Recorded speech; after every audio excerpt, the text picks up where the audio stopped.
We will make a shake. Para masarap ang shake, lagyan natin siya ng maraming yelo. Maraming yelo, mas malasa. Tapos, ang gagawin pala natin na shake today is avocado shake kasi nag-craving tayo. At lagyan natin siya ng milk. Lagyan natin yung malasang milk. Maraming milk, mas masarap. Tapos, lagyan natin siya ng condensed milk.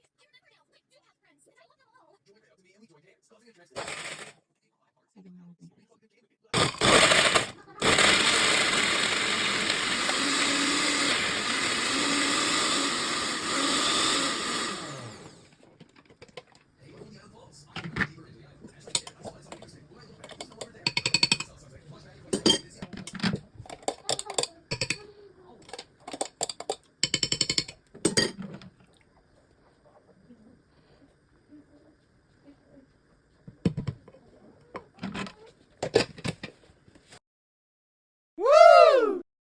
Avocado shake.